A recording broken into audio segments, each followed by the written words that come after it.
se prépare, Olivier Moras. C'est comment on peut... Démas, mes très chers camarades, cette prise de parole est pour moi une première lors d'un congrès fédéral, mais il me semblait nécessaire de le faire, tant l'enjeu est important.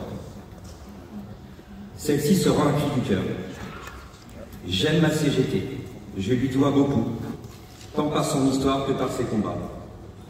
Et c'est pour cette raison que je me dois de vous alerter, vous mes camarades, de l'urgence absolue qu'il y a à changer radicalement notre organisation syndicale. La changer de suite et maintenant, sous peine de la voir disparaître. Je le dis sincèrement avec tout le recul de mes 16 années de syndicalisation et de mes 10 années de militantisme au sein du grand secteur de Bretagne, avec à sa tête le légendaire Emmanuel Briand, porté par une équipe de haute qualité. Le principal changement concerne l'image de notre outil. Vieillot, rouillé et plutôt viril. L'avenir de la CGT ne pourra donc se faire sans un rajeunissement de ses militantes et militants en responsabilité. Faites-leur confiance, car comme l'a si bien dit le camarade du collectif jeune hier, qui mieux qu'un jeune pour parler à un jeune?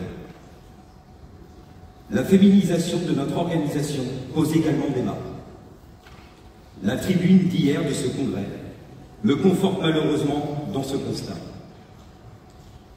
Pourtant, changer l'image de notre organisation syndicale, c'est une porte ouverte à de nouvelles adhésions et donc à d'éventuels futurs militantes et militants. En effet, encarter un jeune ou une femme, c'est signe d'en syndiquer plusieurs, car les autres suivront, que ce soit par affinité ou curiosité. Moderniser la CGT sera la clé de notre réussite. Mais moderniser ne signifie pas renier ses valeurs ou renoncer à se battre. Cela signifie tout simplement qu'il faudra faire des choix. Prioriser ses communs. Les cheminotes et les cheminots n'en peuvent plus des appels à la grève pour tout et n'importe quoi. Ce qui était probablement possible jadis ne l'est plus forcément de nos jours. Les dates imposées 6 mois en avance nous ridiculisent par des taux de grévistes catastrophiques. N'ayons pas peur d'en faire moins, mais mieux. D'ailleurs, nous attendons toujours une manifestation interprofessionnelle nationale à Paris.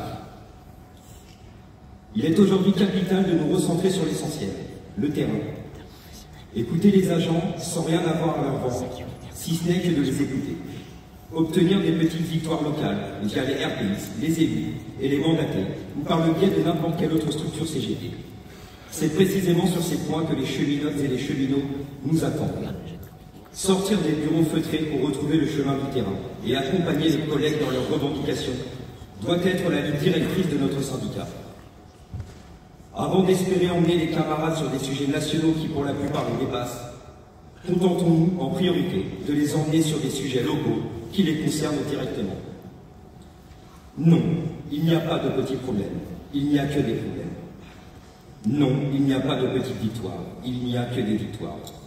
Donnons-nous des objectifs réalisables et allons gagner sur ces sujets. Les agents nous le rendront. Finissons-en une bonne fois pour toutes avec les prises de décision descendantes qui ne nous mènent nulle part.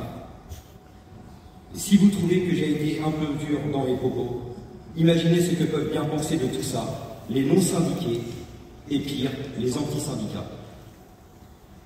Et c'est aussi ça la CGT, des débats, des contradictions, des visions quelque peu différentes, mais toujours dans un seul et même but.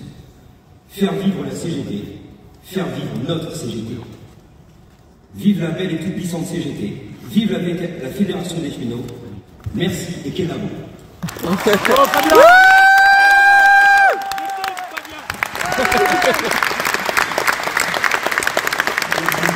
C'est